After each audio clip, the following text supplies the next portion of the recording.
하나님을 사랑하고 경외하는 우리 성도 여러분들에게 여러분, 우리는 하나님이 아닙니다 라고 말씀드리면 그거 당연한 것 아닌가 라고 여길 수 있는 말일 것입니다. 그것은 마치 축구 선수들 앞에서 축구공을 들고 여러분, 이것은 축구공입니다 라고 말하는 것처럼 들릴 수도 있습니다. 그러나 무엇이든지 가장 중요한 기본 원칙이 무너지면 그 밖에 모든 것이 무너지는 것이죠. 우리의 삶에 일어나는 대부분의 잘못된 문제들은 우리의 삶의 가장 중요한 첫 번째 원칙이 무너졌기 때문입니다. 그것은 바로 우리가 하나님이 아니라는 사실을 잊어버렸기 때문이죠. 십계명의 제1계명은 무엇입니까?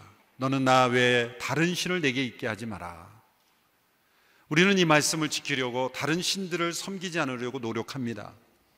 그런데 우리가 잊어버리는 것은 다른 신들은 섬기지 않지만 정작 자기 자신이 스스로에게 신처럼 될 수 있다는 것은 잊어버립니다. 이 십계명의 1계명은 너 자신도 스스로에게 신이 되려고 하지 말라라는 말씀으로도 해석이 돼야 하는 것이죠. 다른 어떤 신을 섬기지 않는 것은 당연하거니와, 그런데 놀라운 것은 우리 자신이 자기 자신의 신이 되려고 한다는 것입니다. 최초의 타락은 어떻게 이루어졌습니까? 하나님께서 먹지 말라고 금지하신 동산 중앙에 있는 나무의 실과를 먹지 말라고 하는 그 실과를 먹음으로써 너희가 하나님처럼 되리라 하는 그 사단의 꾀임에 넘어간 것이죠. 그 열매가 특별히 맛있어서, 특별한 효험이 있어서, 어떤 특별한 의미가 있어서가 아니라 하나님의 금지 명령을 어기면 너희도 하나님처럼 되는 것이다 라고 하는 것이 사단의 유혹이었다는 것이죠. 아담과 하와의 타락 이후에 태어나면서부터 타락한 존재로 태어나는 우리 모두의 DNA 속에는 바로 스스로 하나님 같은 존재가 되려는 그러한 욕망과 유혹이 끊임없이 꿈틀거리고 있습니다.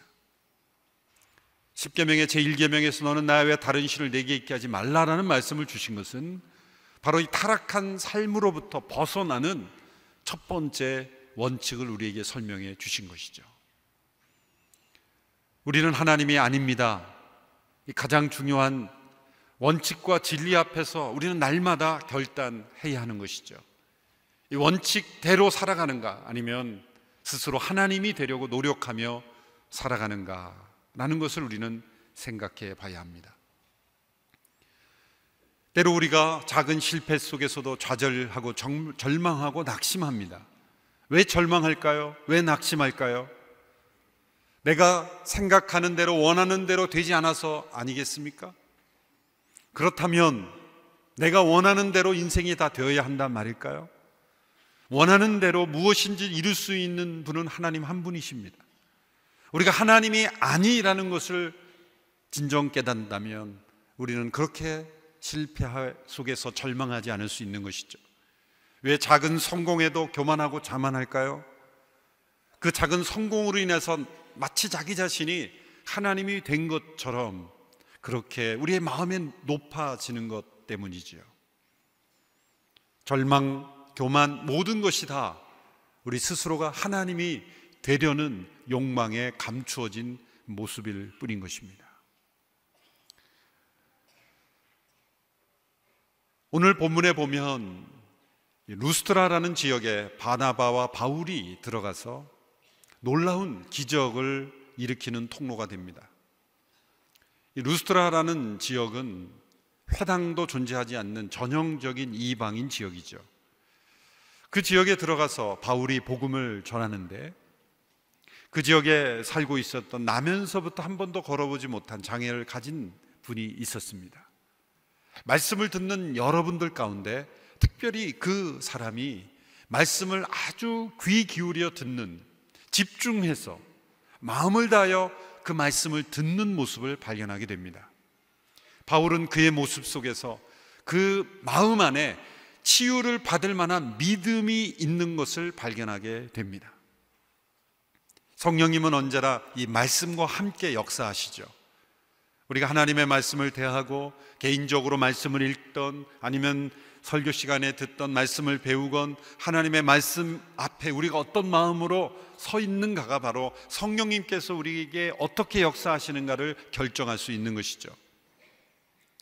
그는 다른 사람과 달리 귀 기울여 들었습니다. 예배 시간에도 이렇게 말씀을 나누다 보면 정말 귀 기울여 듣는 분이 있어요. 그런데 또 그렇지 않은 분도 있어요. 뭐라고 표현은 못하겠지만 말씀을 귀 기울여 듣는 마음, 그것은 성령님의 임재를 체험할 수 있고 그 말씀 속에서 살아계신 주님의 임재하심을 체험할 수 있어요. 놀라운 것은 그 말씀을 듣는 중에 그 사람 마음속에 믿음이 일어났다는 거예요. 근데 그 믿음이 치유를 일으킬 만한 믿음이라는 것을 사도 바울이 보았다는 거죠. 그것 또한 성령의 은사죠. 상대방의 마음속에 있는 그 믿음을 볼 수 있는 눈, 그것 또한 성령님의 은사인 것입니다. 치유가 일어날 때는 어느 쪽이든지 믿음이 있어야 됩니다. 고치는 사람에게 믿음이 있든 아니면 고침을 받는 사람에게 믿음이 있든 믿음이 있어야 합니다. 베드로와 요한이 성전 미문에 있는 동일하게 나면서부터 한 번도 걸어보지 못한 사람을 고칠 때는 그 사람은 믿음이 없었습니다. 고침받고자 하는 간절한 마음도 없었습니다. 그저 돈을 구걸할 뿐이었습니다. 그런데 그 베드로와 요한이 말했습니다. 내가 원하는 금과 은은 내게 없지만 내게 있는 것으로 내게 주노니고 나사렛 예수의 이름으로 일어나 걸으라. 뜻하지 않은 그 선포 속에 일어나 잡아 일으키는 베드로의 믿음을 통해 그가 고침을 받았죠. 오늘 말씀의 경우는 정반대예요. 말씀을 듣는 가운데, 말씀을 귀 기울여 듣는 가운데 그 마음속에 믿음이 생김으로 인해서 그 믿음을 보고 바울이 선포했습니다. 벌떡 일어나 내 발로 걸으라 라고 했을 때 그가 걷게 되었습니다. 놀라운 기적이 이 말씀과 성령이 함께 역사하는 가운데 일어나게 된 것이죠. 특별히 오늘 본문은 그 사건 이후에 일어난 일을 더 주목하여 우리에게 설명해 주고 있습니다. 그 사건 자체도 놀라운 일이지만 그 사건 이후에 일어난 일이 우리에게 또 다른 놀라움을 가져다 줍니다. 루스라라는 지역에서 나면서부터 한 번도 걸어보지 못한 사람, 어쩌면 그 지역 사람들이 다 아는 그 사람이 일어나 걷게 되었을 때 사람들은 놀랐습니다. 놀랐을 뿐만 아니라 더 나아가서 그들은 그 바울과 바나바를 신처럼 여기게 되었다는 거죠.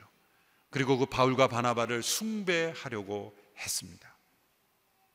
루스트라 지역에서는 이런 전설, 신화가 내려오고 있었다고 합니다.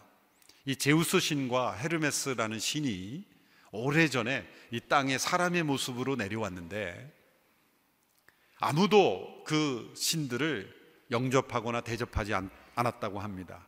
그런데 한 늙은 농부 부부가 아주 가난한 살림에도 불구하고 그 신들을 극진히 대접했다는 거죠. 그래서 그 제우스와 헤르메스 신이 그 가난한 농부의 오두막을 신전으로 만들어주고 그리고 두 사람을 그 신전의 사제로 세우고 죽은 후에는 참나무 또 보리수나무 이렇게 멋진 나무로 변화시켜 주었다. 그 신들을 영접하지 않는 그 지역의 사람들은 모두가 다 죽음을 당했다. 이런 끔찍한 신화가 그 지역에 내려오고 있었다는 거죠. 그런데 이 사람들이 바울과 바나바가 그 연약한 지체를 고쳐주는 것을 보고 그 신화, 그 전설을 떠올리게 됐다는 거예요. 이들은 게다가 또 제우스와 헤르메스 두 신인데 두 사람 아닙니까? 아마도 누군가 이렇게 얘기하기 시작했을 것으로 시작했을지 몰라요. 혹시 이 사람들이 제우스와 헤르메스 신이 또다시 내려온 것은 아닐까? 처음에는 그런 질문으로 시작할 수 있어요. 그런데 옆에 있는 사람이 그걸 듣고 다른 사람의 이야기를 제우스 신과 헤르메스 신이 내려오셨대. 그렇게 와전될 수도 있어요. 어쨌든 그 자리에 그 신화와 전설을 아는 사람들은 그 사건을 제우스와 헤르메스가 다시 내려와서 일으킨 사건으로 해석했다는 거예요. 여기서 우리가 발견할 수 있는 중요한 사실이 있습니다. 그것은 기적 그 자체로는 말씀의 해석이 뒤따르지 않는 기적 그 자체는 사람들이 그 기적을 나름대로 해석한다는 거예요. 나름대로 해석한다는 거예요. 하나님이 전능하신 하나님께서 기적을 베풀어 주셔서 은혜롭게 고침을 받은 기적일지라도 그 기적을 체험한 사람은 자기 나름대로의 세계관, 나름대로의 어떤 그가 들었던 지식, 그가 가지고 있는 어떤 세계관에 의해서 그 기적을 해석해 버린다는 거예요.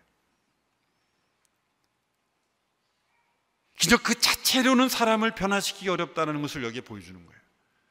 그것이 그 기적을 일으키신 분이 어떤 분이시고 그 하나님이 어떤 하나님이신지를 명확하게 말씀을 통해서 깨닫지 않으면 기적 그 자체는 사람을 올바로 하나님께로 인도하기가 어렵다는 것을 보여주는 거예요.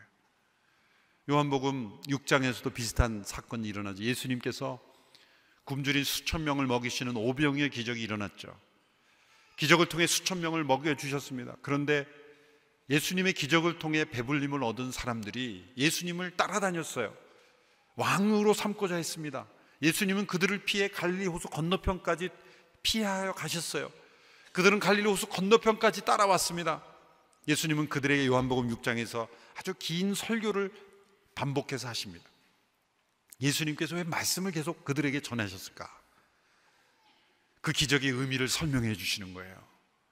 너희들이 단지 배불리 먹고 끝나는 것으로 끝나게끔 하는 것이 목적이 아니다. 이 표적을 통해 내가 누구인지, 하나님의 어떤 분인지를 알려주려고 이 표적을 일으키신 것이라는 말씀을 하신 거예요. 그래도 요한복음 6장 60절인가에 보면은 그 사람들이 예수님의 말씀을 듣고 이렇게 말합니다. 참, 이 말씀은 어렵다. 누가 이 말씀을 이해할 수 있겠는가?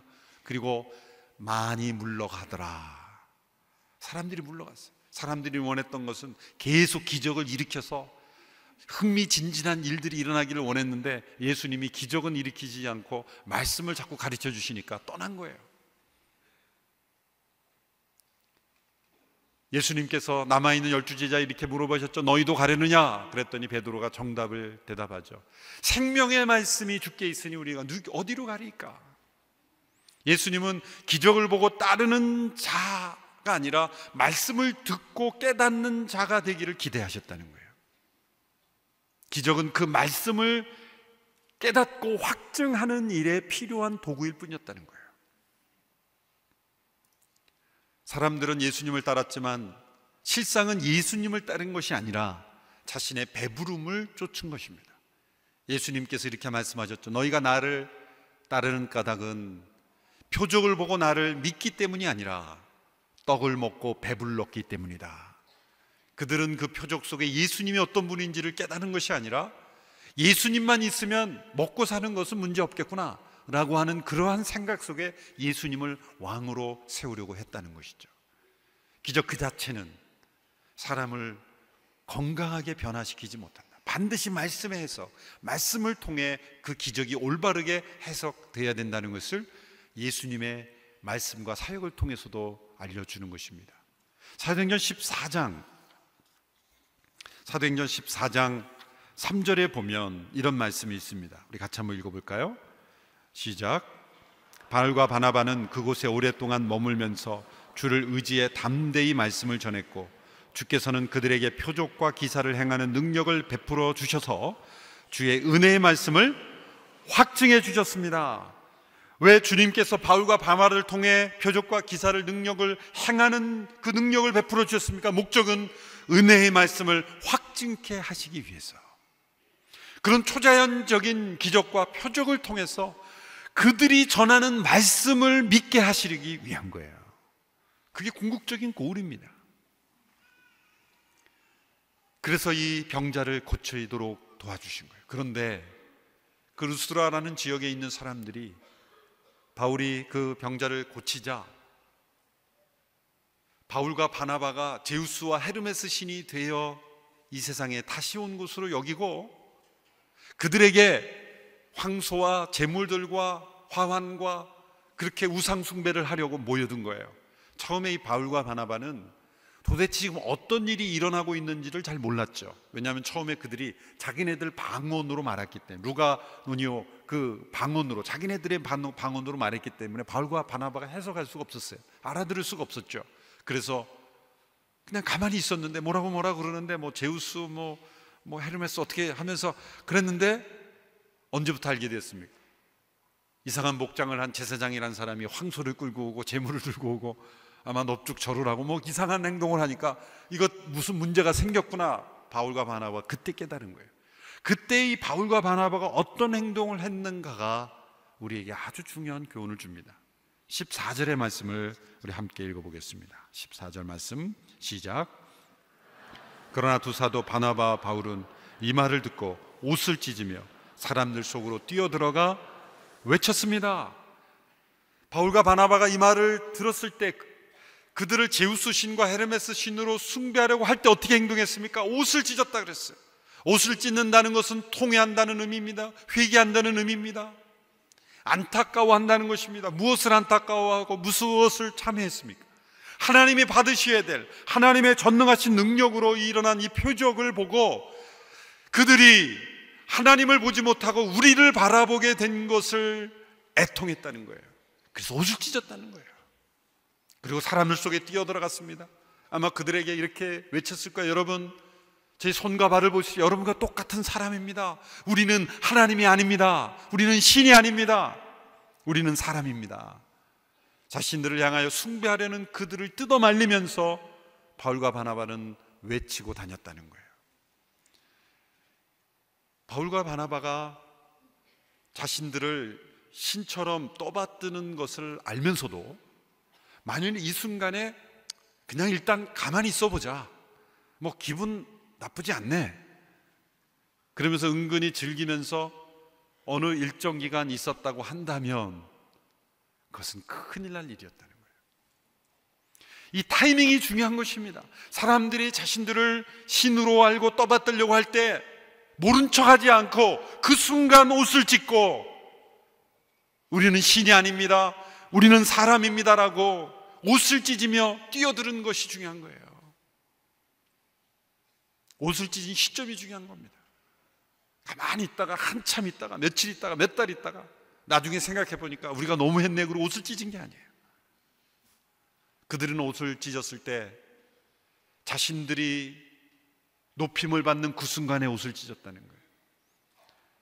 바울과 바나바는 사람들로부터 많은 대적을 받았어요. 13장에 보면 비시니아, 안디옥, 이고니온 이런 지역에서 복음을 전할 때마다 때로는 돌이 날아와서 죽을 뻔했어요. 거의 돌에 맞아 죽은 자와 같이 된 때도 있었어요.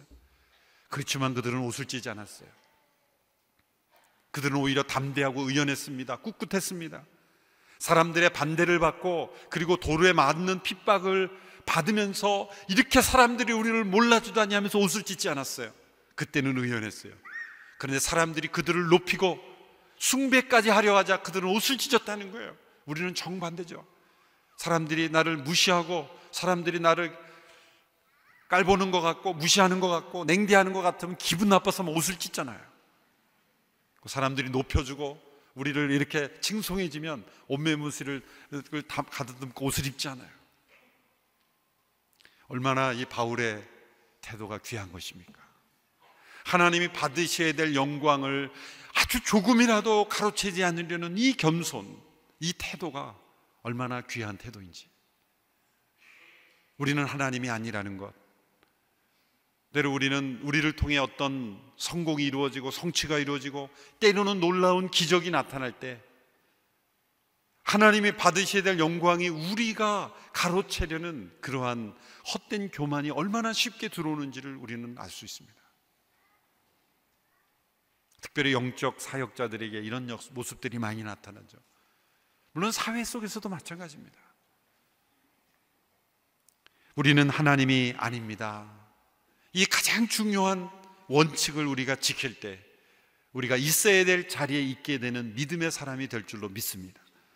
베드로와 요한도 동일한 태도를 가졌죠. 그가 성전 미문에 앉아있던 사람을 일어나 걷게 했을 때 사람들이 그를 주목했을 때 베드로가 이런 고백을 했습니다. 3장 12절의 말씀을 우리 같이 읽어보겠습니다. 3장 12절 시작. 베드로가 이것을 보고 백성에게 말했습니다. 이스라엘 사람들이여, 왜 이 일을 이상하게 생각합니까? 또 우리 자신의 능력과 경건으로 이 사람을 걷게 한 것처럼 왜 우리를 주목합니까? 이 베드로도 성령 충만하기에 이런 고백을 한 거예요. 왜 우리를 주목합니까? 하나님을 주목하십시오. 우리는 주목받을 대상이 아닙니다. 이 일은 우리의 능력과 우리의 경건으로 행한 것이 아닙니다. 우리가 하나님이 아닙니다. 우리는 사람일 뿐입니다. 여러분, 하나님은 완전하시고 우리는 불완전합니다. 하나님은 창조주이시고 우리는 피조물입니다. 하나님은 우리를 필요로 하지 않으십니다. 우리는 하나님을 절대로 필요로 합니다. 우리는 때로 착각합니다. 하나님 우리를 필요해서 창조하셨다고 생각하기가 쉬워요. 아닙니다. 하나님이 외로우셔서 우리를 창조하신 것 아닙니다. 노동력이 필요해서 창조하신 것도 아닙니다. 천국이 텅 비어 허전해서 창조하신 것도 아닙니다. 하나님 우리를 창조하신 것은 하나님의 사랑 때문에, 하나님의 자유로운 결정 때문에 창조하신 거예요. 우리의 어떤 봉사, 섬김, 심지어 우리의 예배와 찬양까지도 하나님의 하나님 되심을 만드는 것이 아니에요. 우리가 예배드리기 때문에 하나님이 하나님 되시는 게 아니라 하나님이 하나님이시기에 우리는 예배하는 것입니다. 우리가 순종하기 때문에 하나님이 완전해지시는 게 아닙니다. 하나님이 완전하신 분이기 때문에 우리는 순종해야 하는 것이죠. 이 순서를 바꾸면 안 되는 겁니다. 하나님은 우리를 필요로 하지 않아요. 전 세계 모든 사람들이 하나님을 믿지 않고 하나님을 외면해도 하나님의 완전하심에 손상되는 것이 없어요. 하나님이 이 모든 세상을 심판으로 다 끝내버리셔도 하나님은 절대로 하나님 되심에 손상이 되지 않아요. 하나님이 우리를 통해 일하시기로 하신 것, 그것 때문에 우리를 사용하시는 것 뿐이에요. 세상 모든 사람이 하나님을 믿지 않아도 하나님은 여전히 하나님이십니다.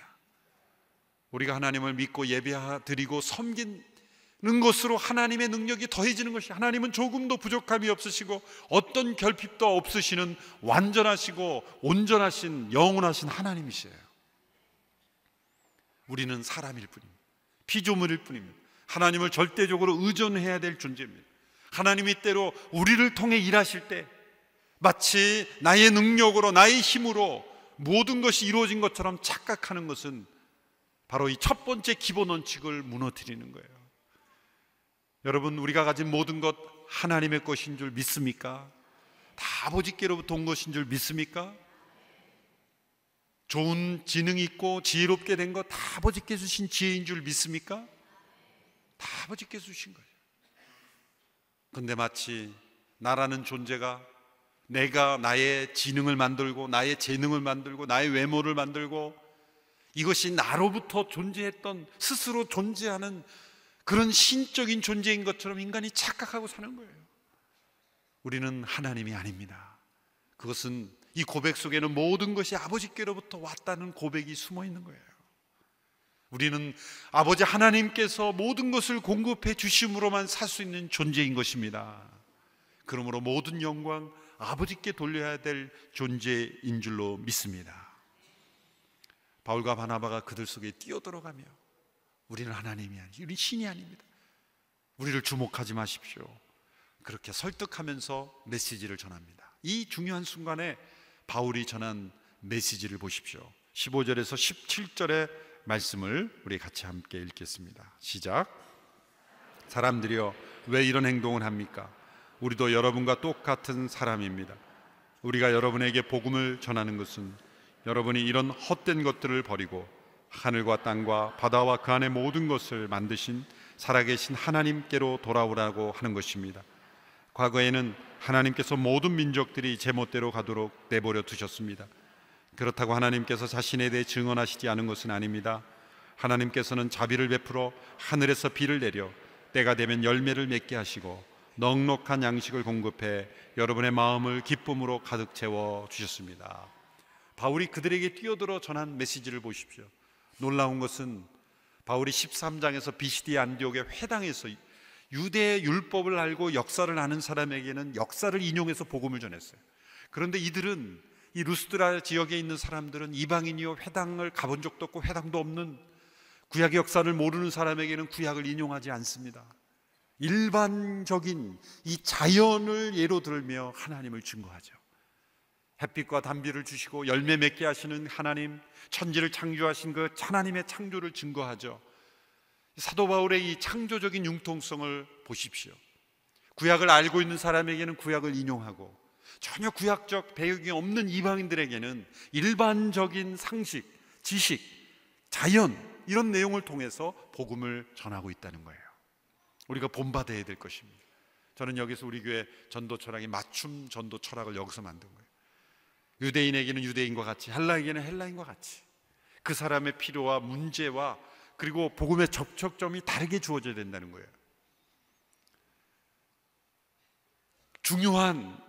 그들과의 중요한 접촉점은 자연이었어요. 이거는 어느 누구에게나 복음을 전할 때 이 자연을 통해 나타난 하나님의 역사, 이 자연의 존재 자체가 어떻게 우연히 있을 수 있습니까? 이 자연을 만드신 하나님이 계신 것이고, 그분은 전능하신 분이고, 그분은 유일하신 분이고, 그분은 신실하신 분이다. 자연의 법칙을 만드시고 그 자연의 법칙을 통해 세상을 다스리시는 그 하나님, 그 살아계신 하나님을 섬겨야 합니다 라고 그들에게 증거한 것입니다. 아마 바울과 바나바가 계속해서 메시지를 전했다면 본문에는 나왔지 않지만 이런 메시지를 전했을 것이라고 상상할 수 있습니다. 너희는 우리를 보지 말고 살아계신 하나님을 보십시오. 과거의 자연을 보면서 하나님을 알도록 하셨지만 자연을 보고도 하나님을 섬기지 않는 이들이 있지 않습니까? 그 이유는 자연을 보는 눈이 망가졌기 때문입니다. 똑같은 자연을 보지만 하나님을 보지 못하는 까닭은 우리 스스로 하나님이 되려는 죄가 우리 마음속에 있기 때문입니다.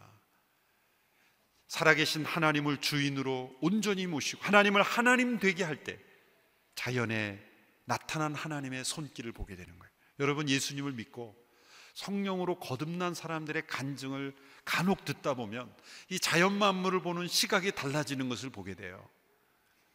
구름을 바라봐도, 그리고 바람에 날리는 나무 잎새를 보아도, 예전엔 떨어지는 낙엽새를 보면 우울하고 힘들고 그렇지만 떨어지는 낙엽 잎새를 보면서도 하나님의 창조의 하나님을 섬기고 하나님을 찬양하는 그런 모습으로 보이는 거예요.